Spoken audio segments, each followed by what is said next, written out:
사람들은요 참 열심히 사는 것 같아요. 열심히 삽니다. 우리 교우들도 보면 참 열심히 사세요. 세상 사람들 참 열심히 삽니다. 근데 열심히 사는 것보다 중요한 것은 지혜와 방향이 중요합니다.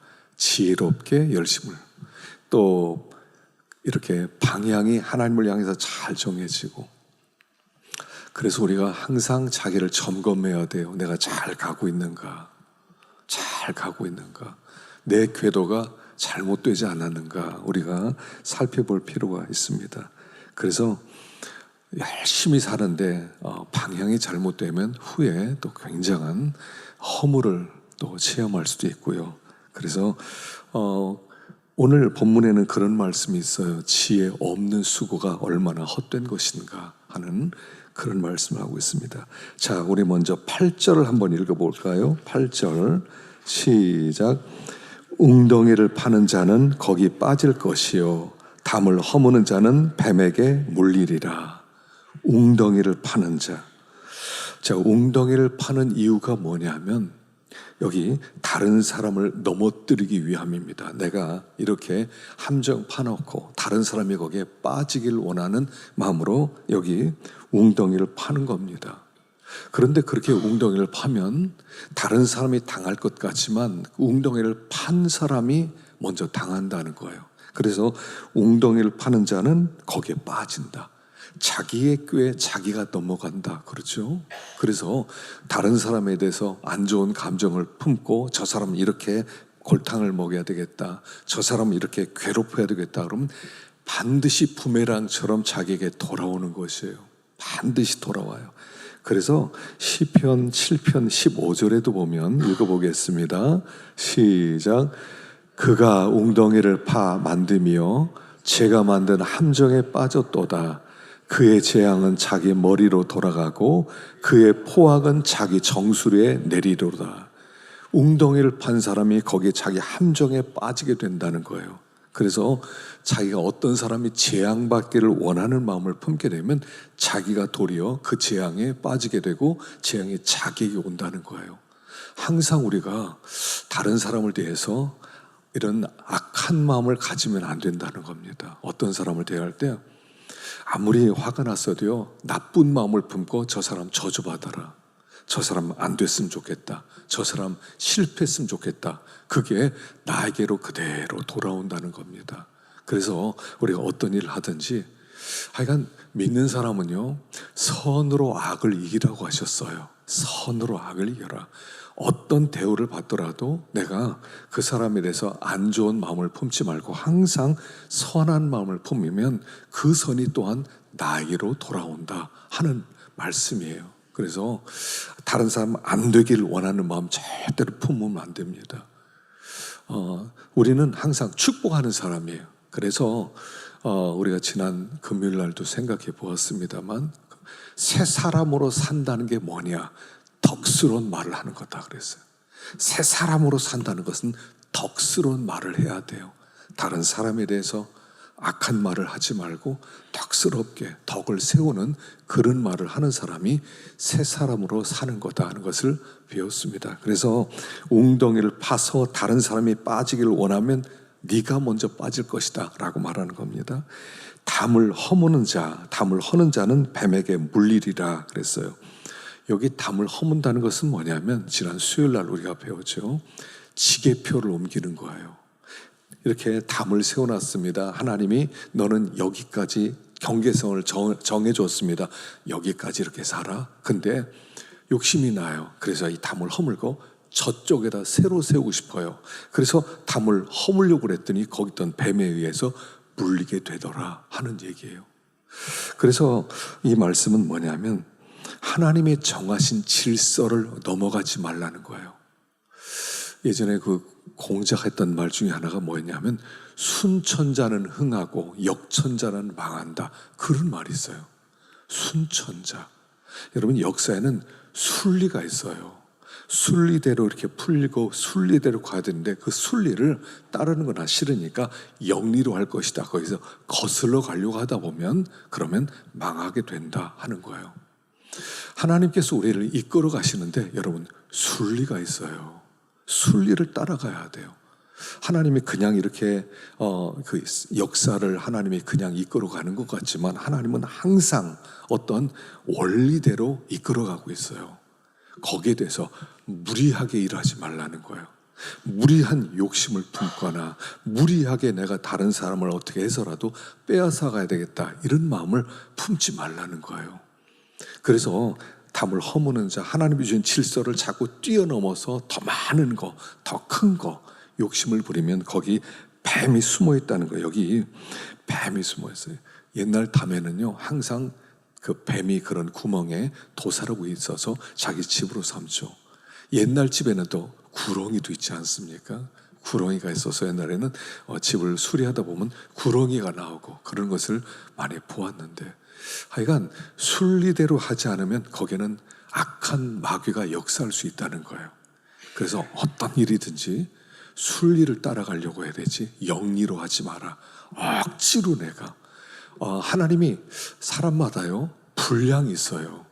하나님이 주신 분량이 있어요. 그 분량대로 살아가는 게 제일 좋아요. 우리가 믿음으로 이렇게 살면서 하나님이 주신 복을 누리게 되는데 너무 무리하게 난 더 많은 복을 받아야 되겠다, 더 큰 복을 받아야 되겠다, 내가 욕심을 부려서라도 내가 무리를 해서라도 이렇게 되고 싶다 이런 마음을 품지 말아라 하는 것입니다. 하나님이 주시는 그 경계선 안에서 그냥 있는 힘을 다해서 믿음으로 살면 그게 복된 삶이에요. 복된 삶은 하나님이 주신 경계선 안에서 누리고 사는 것, 그게 복된 삶이다 하는 것을 여기 말씀하고 있습니다. 그래서 순리를 따라가야 되지 무리하게 복 받으려고 무리하게 잘 되려고 하지 마라 하는 그런 말씀이 있습니다. 자, 두 번째는 9절입니다. 9절 시작. 돌들을 떠내는 자는 그로 말미암아 상할 것이요 나무들을 쪼개는 자는 그로 말미암아 위험을 당하리라. 여기 돌을 떠내고 나무를 쪼갠다는 것은 뭐냐면 평범한 일이라는 겁니다. 평범한 일들이에요. 그래서 그냥 내가 직장 생활하는데 나는 이렇게 채석장에서 일을 한다. 그래 돌 떠내는 게 내 일이다. 늘 거기에 익숙하게 그런 일을 했어요. 또 나무 끄는 산에 가서 나무를 합니다. 도끼질을 해서 또 나무를 끌어내려서 나무를 팔고 또 이렇게 생활을 합니다. 이런 평범함, 돌들을 떠내든지 나무들을 쪼개든지 아주 평범하지만 평범한 노동의 장면에서도 위험성은 항상 있다는 거예요. 사실 우리의 삶 속에 보면 위험은 항상 도사리고 있어요. 평범한 일이에요. 늘 익숙한 일이에요. 내가 잘하는 일이에요. 그 안에도 위험이 도사리고 있다는 거예요. 그래서 매일매일의 삶에서 방심하지 마라 뜻이에요. 방심하지 마라. 내가 아무리 잘하는 일이라도 아무리 좋아하는 일이라도 그게 위험한 일이 될 수 있고 어느 날 털썩 걸릴 수가 있다는 거예요. 그래서 우리의 삶 가운데요 모든 일에 위험이 따른다는 거예요. 매일매일의 위험이 따르는 거예요. 그래서 그러면 어떻게 됩니까? 방심하지 말라는 거예요. 우리가 신앙생활 하면서 방심부주의, 방심하는 걸 조심해야 되는데 마음을 방심하고 잠깐 긴장을 풀면 사고가 터지죠. 운전도요 하다 보면 이렇게 그냥 늘 익숙하니까 늘 하던 대로 하면 사고가 날 수 있어요. 항상 정신을 차려야 됩니다. 항상 그냥 앞에 있는 신호등만 보고 그냥 파란불이다 가자 그러면 그냥 빨간불 때도 지나가려는 차들이 있잖아요. 그러면 사고가 나는 거예요. 아무 생각 없이. 그래서 매일매일의 삶 속에서 방심하지 마라. 신앙생활은 방심하지 마라 하는 거예요. 하루하루가 어떤 날이 될지 몰라요. 어떤 위험이 우리에게 찾아올지 모르기 때문에 여기 방심하지 마라. 그래서 평범한 일, 작은 일, 익숙한 일을 하더라도 항상 조심하는 마음을 가져라. 겸손한 마음을 가져라. 그래서 고린도전서 10장 12절에 보면 10장 12절에 이렇게 말씀합니다. 시작. 그런즉 선줄로 생각하는 자는 넘어질까 조심하라. 섰다, 됐다 한순간 넘어진단 말이에요. 항상 깨어 있어야 돼요. 특별히 이렇게 노인 되신 분들은요, 하여간 매일매일 잘못하면 화장실에서 넘어지고 머리 깨지고 다치고 이럴 수가 있어요. 여러분, 평범한 거예요. 이렇게 아무 생각 없이 걷다 보면 그럼 넘어질 수도 있고 미끄러질 수도 있어요. 그러면 뼈가 부러질 수도 있고. 그렇기 때문에 항상 깨어 있어라. 특별히 나이를 들면은 순발력이 좀 떨어지는 것 같더라고요. 그리고 이렇게 문득문득 정신을 놓을 때가 있어요. 그러다 보면 넘어지고 다치고 위험에 처할 수가 있다는 겁니다. 그래서 매일 깨어 있으라는 거예요. 매일 깨어 있어라. 매일 깨어 있고 매 순간마다 깨어 있어라. 신앙생활은 깨어 있는 겁니다. 깨어 있는 거예요. 우리가 이번에 사경회 하는 것도 깨어 있으라는 겁니다. 하나님의 말씀을 항상 말씀에 깨어 있어야 돼요. 그런데 깨어 있지 못하다가는 우리가 무너질 수 있으니까 방심하지 마라. 항상 깨어 근신하라 하는 그런 말씀이에요. 그래서 인생에는 베테랑이 없어요. 보니까 그래요. 인생에 나는 베테랑이야. 나는 이제는 전문가가 다 됐어. 나는 웬만하면 안 무너져. 나는 웬만하면 다 알아. 이런 거 없어요. 베테랑 없어요. 인생에 베테랑이 어디 있습니까? 그래서 그냥 항상 겸손한 자세를 가지라는 거예요. 항상 겸손한 자세, 항상 온유한 자세, 항상 깨어있는 자세, 항상 두렵고 떨리는 마음, 그렇게 걸어가야 돼요. 그래서 돌들을 떠낼 때 상할 수 있고 나무를 쪼갤 때 위험을 당할 수 있기 때문에 항상 조심해라 하는 그런 말씀입니다. 10절 보겠습니다. 10절 시작. 철이 무뎌졌는데도 나를 갈지 아니하면 힘이 더 드느니라. 오직 지혜는 성공하기에 유익하니라. 주술을 베풀기 전에 뱀에게 물렸으면 술객은 소용이 없느니라. 철이 무뎌졌어요. 도끼 날을 얘기하는 겁니다. 도끼 날이 무뎌졌는데 나를 갈자면 힘이 더 들고, 그렇기 때문에 지혜는 성공하게 유익하니라. 여기서 말하는 지혜란 뭐냐면 미리 준비하는 것을 얘기하는 거죠. 미리 준비하는 지혜가 있으면 성공하게 유익하다 하는 말씀이고요. 주술을 베풀기 전에 뱀에게 물렸으면 술객은 소용이 없느니라. 그래서 주술은 일종의 대응책이에요. 대응책인데 대응책을 갖기도 전에 뱀에게 물렸으면 그 방책에 무슨 소용이 있겠느냐. 뱀에게 물리지 않으려면 이렇게 해야 된다는 걸 알고 있는데 물려버렸어요. 무슨 소용이 있겠느냐는 거예요. 이 10절과 11절의 사실 말씀 뭐냐면 준비하지 않는 열심은 헛되다는 거예요. 준비하라는 거예요. 준비해라. 어떤 일이든지 준비해라.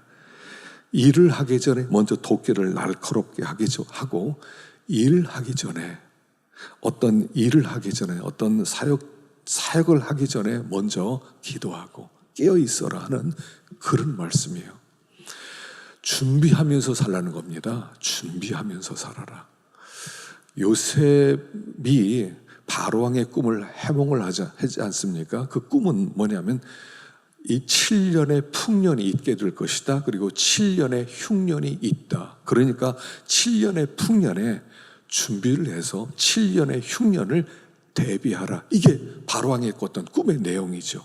이걸 알았던 사람이 요셉이고, 그래서 이 지혜를 가지고 있었기 때문에 그가 총리가 되고 그 지혜가 온 나라를 구하는 거예요. 가장 중요한 핵심 메시지가 이겁니다. 준비하라는 거예요. 신앙생활은 항상 준비하는 마음이에요. 준비하는 마음으로 미래를 대비해라. 근데 평범할 때는요, 준비가 잘 안 돼요. 여러분, 댐은 맑은 날에 만드는 것이다 말이 있어요. 비 오는 날, 비 온다, 댐 만들자. 그럼 끝난 거예요, 이미. 댐은 맑은 날 댐을 만들어 놔야 돼요. 그리고 다 준비됐고 나중에 비가 오면 그 댐으로 이 비를 막을 수가 있는 것입니다. 맑은 날. 근데 대부분 어떻게 생각해요? 아무 문제가 없을 때는, 그냥 평범할 때는 준비가 안 돼요. 그래서 막상 문제가 닥치면 그때 나와서 막 이렇게 준비하려고 하는데 그게 잘 안 되는 거예요. 그러니까 미리 준비하라는 거예요. 미리 준비하라. 마지막 날 환란이 있습니다. 반드시 환란이 있어요. 요한계시록 20장에 보면 하늘에서부터 천사가 내려와서 뱀을 쇠사슬로 묶었지요. 쇠사슬로 묶었어요. 그런데 1000년 동안 있다가 1000년이 끝날 때 잠깐 놓이는 거예요. 마귀를 하나님이 한번 풀어놓는 거예요. 마귀가 막 역사하지 못하도록 하나님이 이런 모양 저런 모양으로 확 잡고 있다가 마지막 날 마귀를 풀어놓아요. 그게 7년 대환란이에요. 온 땅에 환란이 오게 돼 있단 말이에요. 우리들은 이 환란을 통해서 하나님 앞에 가게 돼 있는 거예요. 그날은 반드시 오고야 마는 거예요. 그러면 그 환란이 오기 전에, 정말 무시무시한 날이 오기 전에 우리가 준비를 해야 되거든요.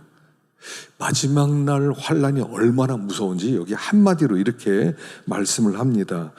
누가복음 21장 26절을 보면, 자, 읽어보십시다. 시작. 사람들이 세상에 임할 일을 생각하고 무소함으로 기절하리니 이는 하늘의 권능들이 흔들리겠습니다. 세상에 임할 이 무시무시한 일을 생각할 때 기절한다는 거예요. 그냥 다리 힘이 빠져서 그냥 기절할 만큼 무서운 일이 우리 앞에 펼쳐진다는 거예요. 하나님이 그날을 감해주지 않으면 이길 사람이 아무도 없다고 그랬어요. 그날이 우리에게 닥치고 있다는 것입니다. 7년의 환란, 7년 대환란 그렇지만 사실은 계시록에 보면 7년이 아니라 3년 반 42달의 환란이죠. 3년 반을 예수님의 초림과 재림 사이를 3년 반으로 설명을 하고 있거든요. 그래서 3년 반의 환란이 우리에게 반드시 오는데 그걸 통과해야 된단 말이에요. 그러니까 언제 준비해야 돼요? 평범할 때요. 아무렇지 않을 때, 문제 없을 때, 그냥 뭐 잘 되고 있어. 뭐 아무렇지도 않아. 우리 집안 너무 잘 돌아가. 뭐 나라도 그럭저럭 잘 돌아가. 뭐 힘든 일 별로 없어. 이때가 준비해야 될 때라는 거예요. 우리가 우리의 믿음을 끝까지 지켜야 됩니다. 하여간 주여 주여 하는 자마다 천국에 들어갈 것이 아니라 하늘에 계신 내 아버지의 뜻대로 행하는 자라야 들어가리라. 사람들이 마지막에 이렇게 속으면 안 돼요. 나 예수 믿었어. 나 예수 믿었어. 나 믿음 있어. 나 믿음 가지고 있지. 그러니까 난 무조건 구원은 받아. 이렇게 생각하지 말라는 거예요. 그 믿음이 진짜인가 가짜인가는 증명이 돼야 돼요. 하나님의 뜻대로 행하고 있는가? 그게 진짜 믿음이에요. 믿음이 있다고 하고 나 뭐 배웠다고 하고 뭐 알았다고 해놓고 그리고 하나님을 기쁘시게 하는 뜻대로 안 하면 그 믿음이 어떻게 산 믿음이겠냐는 거예요. 마지막에 하나님은 그날에는 많은 사람이 내 앞에 주님, 내가 주님의 이름으로 이렇게 선지자 노릇하고 내가 귀신을 쫓아내고 내가 많은 능력을 행했습니다 하리니 그때 내가 분명히 밝히 말한다. 불법을 행하는 자들아 내게서 떠나가라. 신앙은요 끝까지 믿음을 지키는 거예요. 끝까지 믿음을 지켜야 되는데 끝까지 믿음 방주 만드는 일을 하고 끝까지 이 어려움, 이 환난을 이길 그런 믿음을 가지고 끝까지 주님을 사랑하고 끝까지 주님을 섬기고 그게 진짜 믿음이지. 예전에는요 우리 선조들은 이렇게 가르쳤어요. 이러다가 내가 지옥 가는 거 아니야? 이러면 안 되지. 내가 정신 똑바로 차려야지. 그렇게 두려워하면서 신앙생활을 했단 말이죠. 근데 우리는 이렇게 생각해요. 이미 구원 받았어. 난 구원 받았어. 그러니까 지금 대충 살아도 괜찮아. 이렇게 생각해요. 물론 구원의 확신은 가져야 돼요. 여러분 성경은 항상 두 가지를 얘기하고 있어요. 두 가지. 하나는 뭐냐면 주님께서 예수를 믿으면 구원을 받는다. 구원은 밖에서 일어나서 우리에게 주어진 것이다. 내가 선한 일 행위로 구원받는 게 아니라고 몇 번이나 말씀하세요. 내가 뭐 좋은 일을 해야 천국 가는 거 아니에요. 구원은 그가 이루신 거예요. 예수님이 십자가에서 죽으셨어요. 구원은 내 몸 밖에서 일어났어요. 하나님과 예수님 사이의 언약 때문에 내가 구원받았어요. 그 구원을 나에게 주셨어요. 그게 구원이에요. 그러면 구원 받았어? 구원 받았어? 그럼 대충 살면 안 되잖아요. 그래서 두 두 가지를 성경은 항상 얘기해요. 하나는 already, 이미 구원받았어 너희들. 그게 로마서예요. 로마에서 와서 이미 구원받았어를 강조해요. 그래서 첫째는 구원의 확신을 가지라는 거예요. 이게 첫 번째. 근데 두 번째는 뭘 가르치세요? 너 혹시 구원 못 받을지도 몰라, 조심해. 이렇게 가르쳐요. 이 두 가지를 동시에 가르쳐요. 그게 히브리서잖아요.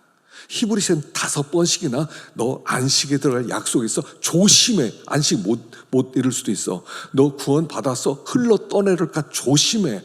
계속 두 가지를 똑같이 얘기하세요. 하나는 넌 구원 받았어를 성경이 강조하고요. 하나는 너 구원 이뤄가야 돼.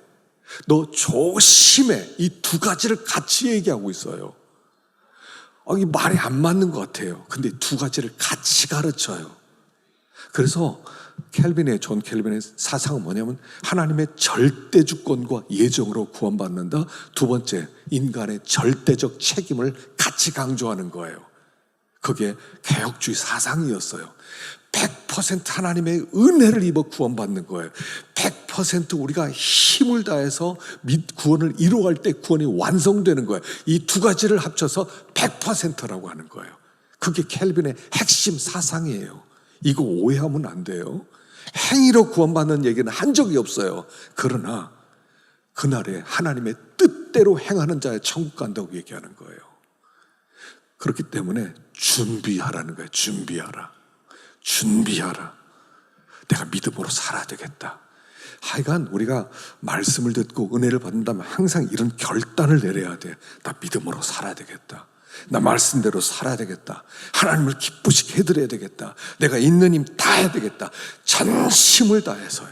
신앙생활은요, 전심을 다해서요. 마음을 다하고 힘을 다하고 뜻을 다하고 목숨을 다하여 주 너희 하나님을 사랑해라. 힘을 다해서. 근데 지금 그렇게 힘을 다하세요? 힘을 다해야 돼요. 내가 할 수 있는 힘 전부를 다해서. 근데 힘을 자꾸 아껴놔. 안 해. 힘을 다하진 않는단 말이에요.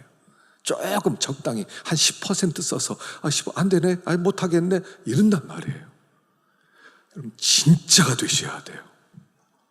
마지막 날 진짜예요. 그래서 배교의 시대가 되는 거예요. 마지막 때는 배교의 시대가 돼요. 나 예수 안 믿겠습니다. 이럴 줄 알았습니다. 힘드니까 못하겠습니다. 나는 못합니다. 배교예요. 배교의 시대라는 말이에요. 그래서 철이 무뎌졌는데 철을 나를 갈아 놓으라는 거예요. 일하기 전에 나를 갈아 놓으라는 거예요. 하여간 기도 생활에 힘쓰고 말씀을 듣고 순종하는 생활에 힘쓰고 하여간 어떻게든 하나님께 순종해드리기 위해서 힘쓰고 하여간 힘을 써야 돼. 힘을 써야 돼요. 그러면 마지막 날에 이 큰 어려움이 왔을 때도 다 준비된 사람은 넉넉히 겨요. 넉넉히. 학생이요, 평소에 공부를 잘 해놓으면 시험 보는 날 전날 잠 잘 자요. 편안하게 자요.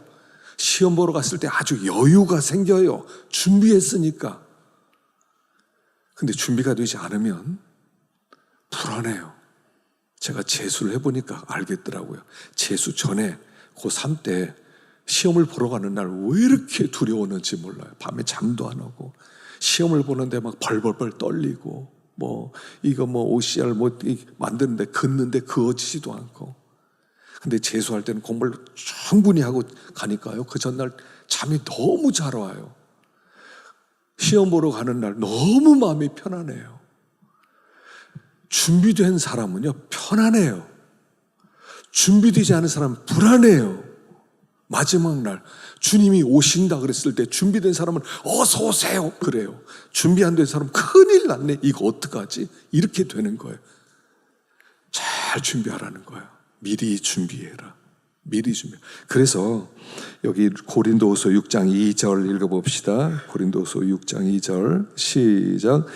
지금이 은혜 받을 때요, 지금이 구원의 날이라. 지금이 은혜 받을 때고 지금이 구원의 날이에요. 지금이라는 거예요. 준비는 지금 하라는 거예요. 오늘 하라는 거예요.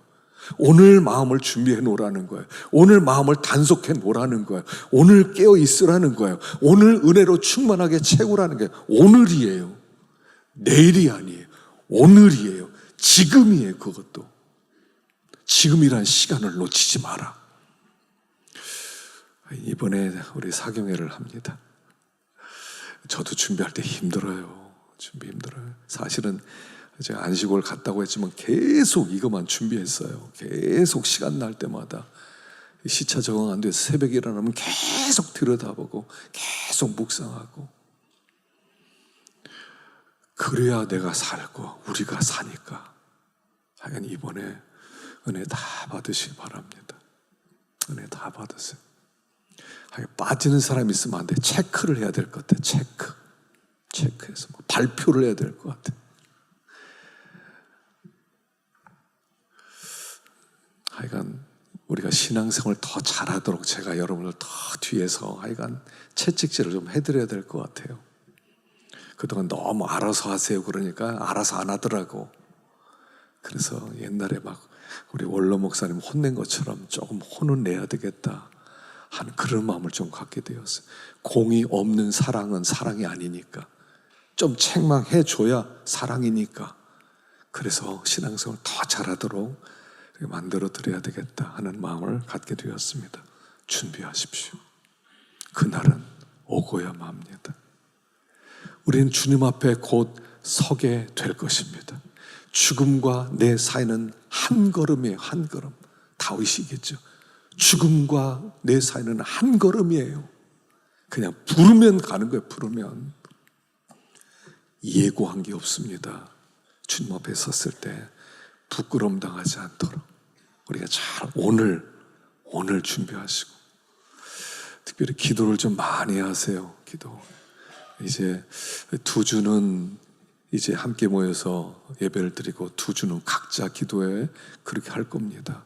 그래서 여러분들 각자 기도하는 시간을 드릴 때도요, 예배인도 안 하니까 편하다 이러지 마시고 항상 기도해야 돼요. 항상 기도해야 돼요. 우리는 지금 전쟁터에 부름받은 거예요. 여긴 전쟁터예요.